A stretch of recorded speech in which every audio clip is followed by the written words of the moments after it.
नमस्कार दोस्तों, मैं Mahendra fast and last study YouTube पर आपका हार्दिक स्वागत करता हूं। आज हम राजस्थान के अंदर राजस्थान में जो जनपद है और उन जनपदों पर राजाओं ने शासन किया उनके बारे में हम इस क्लास में पढ़ेंगे। जो राजस्थान में जो जनपद है उनका जो समय माना जाता है 300 ईसा पूर्व से लेकर 300 ईस्वी तक का जो समय माना जाता है, ये इसका समय है। ठीक है, तो आर्य युगीन सभ्यता यानी आर्य युगीन संस्कृति थी, उसकी समाप्ति के बाद या उसके बाद हमें भारत में अन्य भागों की बातें राजस्थान के अंदर भी जनपदों का उदय देखने को मिलता है, जिनकी जो जानकारी, जिनकी जो प्रमाण हमें आभूषणों से मिलते हैं, खंडरों से मिलते हैं, शिलालेखों से मिलते हैं, और जो मुद्राएं हैं उनसे हमें ये जनपदों की क्या मिलती है, जानकारी मिलती है। महाभारत से लेकर महात्मा बुद्ध का जो जन्म हुआ था वहां तक के जो हमारे पास ना तो कोई साक्ष्य है, ना कोई प्राकृतिक जो लिखित लेख है, वो हमें यहाँ से नहीं मिला कि इस समय के बीच में क्या हुआ था क्या नहीं हुआ था, इसके बारे में हमें कोई पता नहीं है। महात्मा बुद्ध के जो जन्म हुआ उसके बाद बौद्ध ग्रंथ लिखे गए। महात्मा बुद्ध के जन्म के बाद महात्मा बुद्ध के ऊपर या महात्मा के लिखे गए ग्रंथ लिखे गए, उनके आधार पर छठी शताब्दी पूर्व में भारतीय राजनीति में, भारतीय जो राजनीति थी उस भारतीय राजनीति में हमें जनपदों का क्या देखने को मिला, उदय देखने को मिला। और उन्हीं जनपदों में जो साम्राज्य विस्तार को लेकर क्या संघर्ष और लड़ाइयां देखने को हमें मिली। कौन सी शताब्दी में? छठी शताब्दी। फिर है जनपद वैदिक जो काल यानी वैदिक काल था, उसमें जनपदों का उदय तो हुआ। तो जनपदों के उदय को लेकर कैसे हुआ, तो इनका जो आर्य यहाँ जाति थी, आर्य जो थे, आर्यों ने वेदों को लिखा था। तो आर्य जाति के लोग या आर्य प्रभावशाली जाति थी, ये अपने आप को क्या कहती थी? जन कहती थी। अपने आप को क्या कहती थी? जन कहती थी। जन का अर्थ होता है कि लोग, है ना, और पद का अर्थ होता है चरण। तो जन और पद यानी दोनों का सम्मिलित रूप हो गया जनपद। तो जनपद के बाद क्या हुआ था? यूपी और बिहार में, यूपी और बिहार था, इन क्षेत्रों में लोहे का विकास हुआ था, और ये लोहे के विकास से क्या हो गए थे? ताकतवर बन गए थे। कौन से? यूपी और जो बिहार वाले जो क्षेत्र थे, ये जनपद वाले लोग थे, ये क्या हो गए थे? ताकतवर हो गए थे। तो ताकतवर होने से ये जनपद महाजनपद में तब्दील हो गए थे। इसमें हो गए थे? महाजनपद में तब्दील हो गए थे, यानी महाजनपद हो गए थे। 600 ईसा पूर्व से 325 ईसा पूर्व का भारत के अंदर 16 जनपद यानी 16 जनपदों को क्या हुआ था? उदय हुआ था। किस समय हुआ था? 600 ईसा पूर्व से लेकर 325 ईसा पूर्व के जो समय का जो गैप है, इस गैप के अंदर राजस्थान के अंदर 16 जनपद, राजस्थान नहीं भारत के अंदर 16 महाजनपद थे। कितने जनपद थे? 16 जनपद थे। इन 16 जनपदों के बारे में और उनकी जो राजधानी है उनके बारे में। अंग की राजधानी क्या थी? चंपा थी। और अगला है अवंती। अवंती की राजधानी क्या थी? उत्तरी अवंती की राजधानी थी उज्जैनी। और जो दक्षिण के अंदर जो दक्षिणी अवंती थी, इसकी राजधानी थी महिष्मती। जो आपने बाहुबली देखा होगा कि महिष्मती साम्राज्य के सम्राट है या उज्जैनी के सम्राट, ठीक है, उनके बारे में। आसमक जो पोतन, आसमक कहाँ है? पोतन जो महाराष्ट्र में एकमात्र यानी दक्षिण भारत का एकमात्र क्या जनपद है? कौन सा?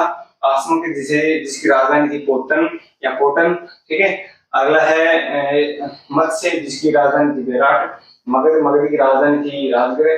कुरु जो उसकी राजधानी इंद्रप्रस्थ थी, वर्तमान की नई दिल्ली। कौशल जिसकी राजधानी श्रावस्ती या अयोध्या, जो शिक्षा से संबंधित थी। कंबोज की राजधानी हाटक। काशी की वाराणसी थी। वत्सक की कौशाम्बी थी। वज्जी की विदेया एवं मिथिला थी, ठीक है। और आगे है पंचाल की भी दो राजधानी थी। एक तो उत्तरी अहिचित्रपुर था, उत्तरी पांचाल की अहिचित्रपुर थी। दक्षिणी की पांचाल की जो थी वो कौन सी थी? कापिले थी। चेदी की शक्तिमती राजधानी थी। सुरसेन की मथुरा थी और गंधार की तक्षशिला थी। ये 16 जनपद थे। इन 16 जनपदों की राजधानी आपको याद रखनी है और ये हमेशा काम में आती रही। आगे देखिए भारत पर सिकंदर का आक्रमण, यानी भारत पर सिकंदर का आक्रमण। तो सिकंदर का जो जन्म हुआ था वो 356 ईसा पूर्व में इनका क्या हुआ था? जन्म हुआ था 356 ईसा पूर्व में। यहाँ का शासक यानी यूनान का शासक था फिलिप, इनके पिताजी थे फिलिप। इन फिलिप की मृत्यु के बाद 20 वर्ष की आयु में ये यूनान की गद्दी पर बैठा था। कौन? सिकंदर। और इसने फिर क्या किया कि भारत की ओर यानी अपने साम्राज्य का विस्तार करने के लिए भारत की ओर बढ़ा, ठीक है। तो ये 20 वर्ष की यूनान पर गद्दी पर बैठा था। 326 ईसा पूर्व में ये बैक्ट्रिया से होते हुए भारत की ओर बढ़ा। तो बैक्ट्रिया में सबसे पहले आया, फिर काबुल कंधार आया, फिर हिंदुकुश जो पर्वत है, जहाँ हमारे भारत का क्या था? उत्तरी छोर है हिंदुकुश पर्वत। तो ये हम जो इंडियन हिस्ट्री है उसमें पढ़ेंगे तो हिंदुकुश जो पर्वत है वहां उसके बाद तक्षशिला में का एक शासक था आम्बी। इस आम्बी से भयंकर युद्ध लड़ा इसने।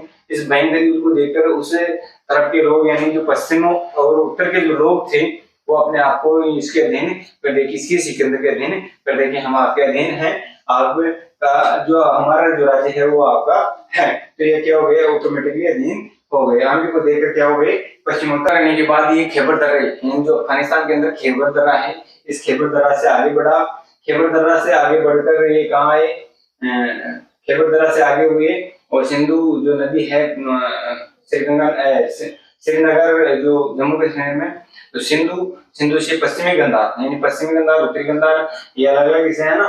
तो ये पश्चिमी गंधार आया, यहाँ पर सिंधु नदी के बाद झेलम नदी के किनारे आया। तो झेलम में या जो पंजाब है यहाँ पड़ता है झेलम। तो इस झेलम के किनारे पोरस नाम का क्या था, एक राजा था। इससे क्या किया इसने, युद्ध किया सिकंदर। तो सिकंदर वर्सेस क्या हुआ, पोरस के मध्य झेलम का युद्ध या वितिस्ता का युद्ध या हाइपडीज का युद्ध कह सकते हैं हम, इनका युद्ध हुआ। इस युद्ध के अंदर सिकंदर ने पोरस की वीरता को देखकर इसको इसका राज्य यानी जो पंजाब राज्य था ये वापस लौटा दिया। इसी के साथ इसने 15 और भी जीत जो राज्य जीते थे उनको भी क्या दे दिया था, इस पोरस को इसकी वीरता पर इसको क्या दे दिया था, सौंप देता है, इनको दे दिया था। ठीक है, फिर आइए आगे बढ़ा रावी नदी के किनारे। रावी पर इसकी जो सेना थी, इस सेना ने क्या कर दिया, मना कर दिया, क्योंकि वहां पर एक विशाल साम्राज्य था जिसका नाम था मगध। तो मगध को देखकर या मगध की जो जलवायु विषमता देखकर यानी उन्होंने सैनिकों ने कहा कि यहाँ की जलवायु हमारे अनुकूल नहीं है और हम युद्ध करते करते थक भी चुके हैं, इसलिए हम आगे नहीं बढ़ेंगे। तो सिकंदर ने और भी कहा, फिर नहीं माने तो यहाँ 3 दिन तक डेरा दिया रावी नदी के किनारे। 3 दिन तक डेरा देने के बाद ये अपनी जो सेना थी, सेना को 2 भागों में बांटकर, एक तो स्थल मार्ग से, एक समुद्र मार्ग यानी जल मार्ग से लेकर ये वापस कहां चला गया, यूनान चला गया। यूनान जाने के बाद सिकंदर 2 वर्ष तक क्या रहा, बीमार रहा। बीमार रहने के बाद इसकी क्या हो गई, मृत्यु हो गई। 323 ईसा पूर्व में इसकी बेबीलोन में क्या हो गई, मृत्यु हो गई सिकंदर की। तो सिकंदर की मृत्यु 33 वर्ष की आयु में हो गई। अब 33 वर्ष की आयु में इसकी मृत्यु होने के बाद 327 ईसा पूर्व में जो पश्चिमोत्तर यानी जो पश्चिमों के जो पश्चिम और उत्तर जो दिशा के लोग थे, कबीले थे, इन्होंने भी देखा कि यार सिकंदर ने तो अकेले नहीं क्या किया, इधर मतलब कुछ अपना सैनिकों के साथ ही इसने क्या जीत लिया, भारतीय कुछ राज्य जीत ली। तो इन्होंने भी कबीले ने क्या किया, ये कबीले थे पश्चिमोत्तर उत्तर के, वो कबीले शक्तिशाली थे और साहस थे, उनके अंदर शौर्य था। तो ये क्या किया, अपने आप को इकट्ठा करके भारत की ओर या राजस्थान की ओर आए और राजस्थान की ओर बसने के लिए, ये निवास करने के लिए, वहां पर शासन करने समय तक युद्ध हुआ। ठीक है, ये तो पढ़ लीजिए हम। 327 ईसा पूर्व में सिकंदर की हिम्मत को देखकर पश्चिमोत्तर जो सीमा के कुछ कबीले मालव थे, जिनमें सिंह थे, योधी थे, अर्जुनायन थे, ये साहस शौर्य जातियां थी। क्या थी, साहस जो शौर्य जातियां थी, ये यहाँ पर आई। ठीक है, और यहाँ पर रहने लगी, निवास करने लगी। राजस्थान के पूरे भागों में ये निवास करने लगी, बस गई। जिनमें देखो पहली जो जाति थी मालव, जो मालव प्रदेश जयपुर के आसपास टोंक है वहां पड़ता है। इसको महाभारत काल में अवंती कहा जाता था मालव को, तो अवंती। ठीक है, तो अवंती इसका प्राचीन नाम है, महाभारत में इसका उल्लेख है। रावी और चिनाब नदी के संगम पर से जयपुर में आए थे। तो जयपुर के आसपास जो टोंक है, अजमेर है, भीलवाड़ा है, प्रतापगढ़ है, इस क्षेत्र के मेवाड़ है, इस क्षेत्र में ये जातियां बसी हुई थी या रहने। जो जयपुर की मुद्राएं हैं, इन जयपुर की मुद्राओं पर इनका उल्लेख मिलता है, यानी मालव जनपद यहाँ रहा था, राजस्थान पर इन्होंने शासन किया था। तो जयपुर की मुद्राओं पर उल्लेख है। ताम्र पत्र हैं जो हमें नगर टोंक से मिले हैं, उन पर इनका क्या है, उल्लेख मिलता है। जहाँ शायद क्या मिले थे हमें, तांबे के क्या मिले थे, सिक्के मिले थे। कहाँ से मिले थे, नगर से मिले थे, नगर टोंक के अंदर है। बसने के बाद यहाँ जनपद युद्धीन शासन व्यवस्था शुरू हुई थी।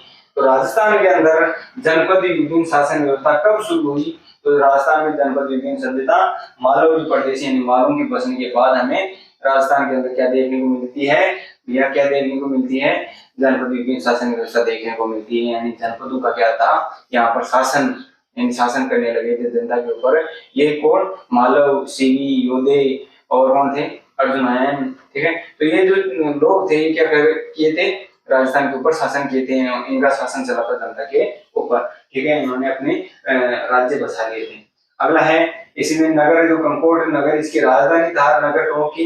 अजमेर बता दिया मैंने, मेवाड़ बता दिया, झालावाड़ बता दिया, प्रतापगढ़ बता दिया। तो ये क्षेत्र इनके अधीन। 25 ईसा पूर्व में, कौन से ईसा पूर्व में? 225 ईसा पूर्व में नामसारा यूप अभिलेख है। यह अभिलेख मालू जो जनपद है इसकी क्या देता है, जानकारी देता है कि मालू के बारे में जानकारी देता है कि ये कहता है कि मालू का एक श्री सोम नाम का एक शासक या एक राजा हुआ था जिसने छत्रपति को हराया, और छत्रपति को हराने के बाद, उनको जीतने के बाद इन्होंने क्या किया था, एक शस्त्र यानी 61 दिन का ब्राह्मणों से क्या करवाया था, यज्ञ करवाया था। और यज्ञ करवाने के बाद उन्हीं ब्राह्मणों को क्या दिया था, गाय को दान दिया था, और गाय दान देकर इसने संतुष्ट किया है। ये इस अभिलेख में बताता है। कौन से अभिलेख में? 225 ईसा पूर्व का है ना, कौन सा? नानसायु का अभिलेख, इसके अंदर इस के बारे में जानकारी हमें मिलती है। ठीक है, अगला है सीवी, जो चित्तौड़गढ़ के अंदर है। सीवी का पुराना नाम या प्राचीन नाम मध्य में का मिलता है, जो अष्टाध्यायी, पाणिनि के अष्टाध्यायी है उसमें यह नाम मिलता है। महाभारत काल में भी इस सीवी जनपद का क्या हुआ है, उल्लेख हुआ है, हमें देखने को मिला है। बड़ी जो केकड़ी का जो शिलालेख है, जो 443 ईसा पूर्व का है, उसमें भी हमें सीवी जनपद के बारे में या यहाँ पे सीवी जो जनपद था, शासन किया था, इसके बारे में हमें इस बड़ी से शिलालेख ये भी हमें जानकारी देता है। नगरी जो चित्तौड़गढ़ में, नगर कहाँ है, टोंक में, नगरी कहाँ है, चित्तौड़गढ़ में। तो नगरी से ताम्र जो मुद्राएं मिली हैं उन पर स्वास्तिक और चिन्ह के साथ साथ हमें बेल का चित्रण भी मिलता है। तो ये सीवी जनपद के बारे में जानकारी देता है। अगला है योधे, जो श्रीगंगानगर, हनुमानगढ़, अनूपगढ़ यानी उत्तरी जो भाग है राजस्थान का, उत्तरी भाग के अंदर ये योधी जाति थी या योधी कबीला रहता था या निवास करता था, यहाँ पर शासन करता था। ये शक्तिशाली कबीला था। इसने रुद्रदामन, जो रुद्रदामन जूनागढ़ और गिरनार का अभिलेख है, गुजरात के अंदर लगा हुआ है। ये रुद्रदामन का अभिलेख जूनागढ़ का अभिलेख है, जिसे गिरनार का अभिलेख कहते हैं। ये हमें ये जानकारी देता है कि कुषाणों को इन्होंने क्या किया था, नष्ट किया था, यानी कुषाणों को इन्होंने समाप्त किया था। किन्होंने किया था? योधे लोगों ने क्या किया था, कुषाणों को राजस्थान से भगा दिया था और यहाँ पर शासन किया था, सफल किया था। ठीक है, और रुद्रदामन द्वितीय से ये हार गए थे। रुद्रदामन हारने के बाद यानी ये युद्ध में प्रवीण थे, तो युद्ध को ही अपना क्या समझते थे, कार्यभार समझते थे। तो युद्ध में प्रवीण या युद्ध प्रिय होने के कारण ये कार्तिकेय, जो भगवान शिव का जो पुत्र है कार्तिकेय, एक तो गणेश जी थे, एक दूसरा कार्तिकेय। तो कार्तिकेय को और जो चामुंडा माता है, इसको ये अपना उपासक मानते हैं, यानी उनकी पूजा अर्चना ये लोग करते हैं। कौन से लोग? योधे के लोग। अगली है सूरसेन। सूरसेन की राजधानी मथुरा है। इसका भी उल्लेख महाभारत के अंदर किया हुआ है। तो महाभारत में इसका उल्लेख है। ये राजस्थान के जो सटे हुए क्षेत्र हैं, सटे हुए राज्य हैं, जिनमें पूर्वी अलवर है, भरतपुर है, डीग है, करौली है, जोधपुर है, इन क्षेत्रों में ये क्षेत्र फैला हुआ है। कौन सा क्षेत्र? सूरसेन जो क्षेत्र है, राजस्थान के जो सटे हुए प्रदेश हैं, जिनमें पूर्वी अलवर हुआ, भरतपुर, डीग हुआ, करौली हुआ और जोधपुर, यहाँ से ये मिलते हैं कि ये इसके राजस्थान के सटे हुए क्षेत्र है। कौन से? सूरसेन। अवंती। अवंती मध्य प्रदेश के साथ हमारे जो राज्य लगते हैं, हमारे जो क्षेत्र लगते हैं राजस्थान के, वो अवंती के साथ हैं। ठीक है, पूर्व है, पूर्व इंद्रप्रस्थ। पूर्व इंद्रप्रस्थ वर्तमान की नई दिल्ली। ये खेड़तल जो तिजारा अलवर है, ये नए जिले हैं, खेड़तल, तिजारा, अलवर। और कौन कौन से क्षेत्र? ये महाभारत में इसको हस्तिनापुर कहा जाता था। किसको? पूर्व इंद्रप्रस्थ को क्या कहा जाता था? हस्तिनापुर। कौन जो कौरव थे और पांडव थे, इनके जो युद्ध देखेंगे आप, जो महाभारत देखेंगे, तो कौरव और पांडवों के हस्तिनापुर की बार बार चर्चा होगी। तो हस्तिनापुर इनके अधीन था, इनके ये यहीं से शासन करते थे। तो महाभारत के अंदर कौरव और पांडव कहाँ से करते थे? तो यहाँ से करते थे, हस्तिनापुर से करते थे। ठीक है, हस्तिनापुर को वर्तमान का नई दिल्ली कहा जाता है। इसको फिर इंद्रप्रस्थ कह दिया गया था। ठीक है, राजन ने जो भरतपुर डीग ये यहाँ का जनपद था। सालों की जो राजधानी थी मुक्ति वावली थी, और सालों से सालों और सालों से वर्तमान का अलवर जिला हुआ है। अर्जुनायन, अलवर, खेड़तल, डीग, भरतपुर, अर्जुनायन, ये तो क्षेत्र है। अर्जुनायन जो जैन मुद्राओं पर लिखा हुआ है, अंकन मिलता है। और मालव और योद्धे के जो मिलने के बाद यहाँ बौद्ध धर्म था, बौद्ध धर्म के बाद यहाँ ब्राह्मण धर्म को भी माना गया है अर्जुनायन में। अगला है मत्स्य की राजधानी विराट है, विराट नगर जयपुर के अंदर पड़ती है। तो ये क्षेत्र था। ये अलवर जयपुर का पूर्वी पश्चिमी भाग है, और चेदी इसका पड़ोसी राज्य था। और मगध में इसका क्या हो गया था? विलय हो गया था। किसका? मत्स्य प्रदेश था इसका। किसमें? मगध जो साम्राज्य था, इस साम्राज्य में क्या हो गया था? विलय हो गया था। मगध में साम्राज्य हो गया। तो मगध पर शासन मौर्य ने किया। तो चंद्रगुप्त मौर्य ने क्या किया था? यहाँ पर शासन किया था। मौर्य के अधीन भी कौन सा रहा? तो ये मत्स्य क्षेत्र मौर्य के अधीन रहा। यहाँ पर बौद्ध धर्म का सबसे ज्यादा प्रभाव देखने को मिलता है। राजस्थान में यूनानी आक्रमण हुआ। फिर राजस्थान में क्या हुआ, यूनानी आक्रमण हुआ नियंत्रण का, जहां से 150 ईसा पूर्व का मध्य का जो नबी का शिलालेख मिलता है, यहाँ से हमें पता चलता है कि मीनांडर के यहाँ से हमें सिक्के मिले हैं। नालियासर से जो जयपुर में है, यहाँ से हमें सिक्के मिले हैं। बेराट से मुद्रा, बेराट से हमें मुद्रा मिली है। कुषाण के जो कुषाण और पल्लव और जो शक थे, इन तीनों जातियों को शीतियन जाति कहा जाता है या शीतियन कहा जाता है, क्योंकि इनको कुषाणों को, पल्लवों को और शके, इन तीनों जातियों को क्या कहा जाता है, शीतियन कहा जाता है। अब इनमें जो मुख्य रूप से है वो पढ़ेंगे। कुषाण वंश है, कुषाण वंश ने राजस्थान पर शासन किया था। कुषाण वंश ने भी राजस्थान पर शासन किया था। तो कब किया था? कनिष्क का जो अभिलेख है वो 83 ईसा पूर्व से 119 ईसा पूर्व का ये अभिलेख कहता है कि राजस्थान पर किसने, कुषाणों ने क्या किया था, शासन किया था। एक सुदर्शन झील है, ये सुदर्शन झील 150 ईसा पूर्व की है। ये तो यही बताती है कि इस क्षेत्र पर किया था। तो गुजरात की साबरमती नदी है, वहां से लेकर मरु प्रदेश, यानी मरु प्रदेश का मतलब मारवाड़, वर्तमान का मारवाड़ है, वहां तक का जो क्षेत्र था, यहाँ पर कुषाण पर क्या रहा है, शासन रहा है। तो ये सुदर्शन जो झील का शिलालेख है ये कहता है। ठीक है, अगला है मौर्य।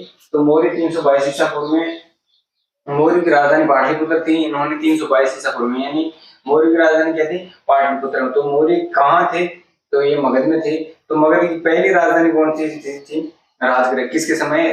गणानंद के समय। तो नंद वंश का जो गणानंद था, जिस समय सिकंदर आया था, सिकंदर वापस लौट गया था इस गणानंद से डरकर। ठीक है, उसके बाद मौर्य जो चंद्रगुप्त मौर्य था, इसने गणानंद को हराकर मगध की राजगद्दी पर बैठा था। तो मगध की राजगद्दी पर बैठने के बाद इस राजधानी चेंज कर दी थी, राजगृह से क्या कर दिया था, पाटलिपुत्र। तो पाटलिपुत्र की थी राजधानी, मौर्य की थी। तो 322 ईसा पूर्व में पाटलिपुत्र चंद्रगुप्त मौर्य से ही हम राजस्थान थे। राजस्थान इसके अधीन रहा है शुरू से ही। राजस्थान का जो गुजरात था, सिंध था, कोंकण तक था। राजस्थान हुआ, गुजरात हुआ, कोंकण तट हुआ, और जो सिंध प्रदेश था, ये सभी के सभी क्या थे, अपर जनपद में आते थे। यानी इनका अलग से भाग था, यानी ये इनके अधीन थे, किसके, अपर जनपद में थे। ठीक है, तो यहाँ से हमें क्या मिलता है, कणसवा का जो कोटा में एक अभिलेख मिला है, जो राजा धवल की ओर अंकित करता है कि जो मौर्य शासक था धवल, इसका क्या मिला है हमें, कोटा से एक शिलालेख मिला है। और क्या मिला है, जो 738 ईस्वी का था, कुमारपाल का प्रबंध मिला है यहाँ से, जो जिस कुमारपाल प्रबंध में चित्रांगद मौर्य ने चित्तौड़गढ़ जो दुर्ग था इसका निर्माण हुआ था, उसका क्या मिला है हमें, कुमारपाल प्रबंध में क्या मिला है, जानकारी मिलती है। तालाब का निर्माण करवाया था चित्रांगद मौर्य ने। ठीक है, आगे है राजा मान का जो लेख है, राजा मान का लेख भी हमें मिलता है। जो राजा मान ने लेख का भी लिखा था, तो राजा मान ने लेख लिखा था 713 ईस्वी में, चित्तौड़ का लेख लिखा था। इसमें मानसरोवर जो झील थी, मानसरोवर झील का निर्माण करवाया था इसमें। 734 में भूरी वंश का एक शासक था बप्पा ने इस मान मौर्य को हराकर भूरी वंश की नींव डाली थी। किसके बाद? मौर्य के बाद राजस्थान के अंदर भूरी वंश की नींव डालने वाला कौन था? बप्पा रावल था। तो इसकी जानकारी भी हमें यहाँ से मिलती है। संपत्ति अशोक का पुत्र था। पुत्र कौन था? संपत्ति श्रेणी 2, एक जहाजपुर जो किला था इसका निर्माण करवाया था। दूसरा कौन से किले का करवाया था इसने? जहाजपुर के साथ साथ इसने कुंभलगढ़ जो दुर्ग था इसका निर्माण इसने करवाया था। नौहे भरतपुर के अंदर जो 8 फुट की झाग बाबा की हमें मूर्ति मिली है, वो मौर्य काल के समय की मूर्ति मिली है झाग बाबा की। और क्या मिला है? बेराट से बौद्ध मंदिर हमें मिले हैं, और बेराट से हमें भाभरू का जो शिलालेख मिला है, जो बेराट का शिलालेख मिला है वो भी मौर्य के समय का शिलालेख मिलता है। इनके बाद आता है गुप्तकाल 275 ईसा पूर्व से लेकर 499 ईस्वी का जो समय माना जाता है, ये गुप्तों का समय माना जाता है। राजस्थान पर जो अधिकार करने वाले समुद्रगुप्त थे, समुद्रगुप्त का समय 351 ईस्वी माना जाता है। इसने रुद्रदामादित्य को परास्त किया, और प्रयाग प्रशस्ति यह कहती है कि संपूर्ण राजस्थान पर चंद्रगुप्त जो द्वितीय था, जिसने विक्रमादित्य की क्या दी थी, उपाधि धारण की थी, इसने संपूर्ण राजस्थान पर गुप्तों का क्या किया था, शासन चलाया था। यानी गुप्तों का अधिकार हो गया था पूरे राजस्थान के ऊपर। राजस्थान पर क्या हो गया था, अधिकार हो गया था। नंगला जो झील कहाँ है? भरतपुर में। वहां से गुप्त कालों के हमें सिक्के मिलते हैं। और बयाना भरतपुर है, वहां से भी हमें क्या मिलते हैं? बयाना भरतपुर से सबसे ज्यादा सोने की जो सिक्के, स्वर्ण मुद्राएं कहाँ से मिलती हैं? जो किनकी थी? गुप्तों की थी। तो गुप्त काल की सबसे ज्यादा जो सोने की मुद्रा कहाँ से मिलती है? बयाना भरतपुर से मिलती है हमें। ठीक है, आगे है इसमें सांबर टोंक है, यहाँ से हमें गुप्त काल के सिक्के मिलते हैं, सांबर से मिलते हैं, टोंक से मिलते हैं। महाकवि माँ की जो जन्मभूमि रही है भीनमाल जालोर, इस भीनमाल जालोर पर भी इनका अधिकार था। तो यहाँ शिशुपाल वध की रचना इसने की थी, किसने की थी, महाकवि महावीर शिशुपाल वध की रचना इस इनके समय में की थी। किनके समय में, गुप्तों के समय में, यानी गुप्त काल के समय में शिशुपाल वध लिखा गया है। इसमें ये दिया गया कि सभ्यता और संस्कृति का काल माना जाता है, तो गुप्त का काल माना जाता है संस्कृति और सभ्यता का, और बाढ़ का जो स्वर्णिम युग माना जाता है कि सबसे ज्यादा सुखी या सबसे ज्यादा समृद्ध जनता रही थी तो गुप्तों के समय रही थी। ठीक है, आगे है हूण जाति राजस्थान के अंदर कब आई थी, तो स्कंदगुप्त यानी गुप्तों के जो पतन के बाद यानी स्कंदगुप्त कौन सा था, गुप्त था। इस गुप्त को तोरमान हूण ने हराकर यहाँ पर शासन किया था। कहाँ पर, भीनमाल जालोर पर। भीनमाल जालोर राजस्थान का हिस्सा है, तो तोरमान ने किया था। तोरमान का पुत्र कौन था, मीरपुर। इस मीरपुर ने क्या किया, बेराट सभ्यता को तो नष्ट कर दिया, और बालमंडोली का जो शिव मंदिर है उस शिव मंदिर को क्या करवाया था, इसने निर्माण करवाया था। तो जो हैंसोंग है, इस हैंसोंग ने मीरपुर को क्या कहा है कि मीरपुर के बारे में कहा है कि मीरपुर ने जो बेराट सभ्यता थी, इस बेराट को क्या करवाया, नष्ट करवाने का कार्य किसने करवाया था, तो हूण शासक मीरपुर ने करवाया था, जो किसका पुत्र था, तोरमान का पुत्र था। तोरमान ने किसको हराया था, समुद्रगुप्त स्कंदगुप्त को हराया था। तो स्कंदगुप्त को हराने वाला कौन था, तोरमान था। स्कंदगुप्त का रहने वाला कौन था, तोरमान था। ठीक है, और राजस्थान में जो राजपूतों से वैवाहिक संबंध करने वाले होनी थे, इन होनी से क्या हुआ था, राजस्थान में क्या थे, राजस्थान के राजपूत थे, जिसमें अलर्ट नाम का एक व्यक्ति था। इसने हरिया देवी या हरिया कुमारी से विवाह किया था, जो हूण राजकुमारी थी।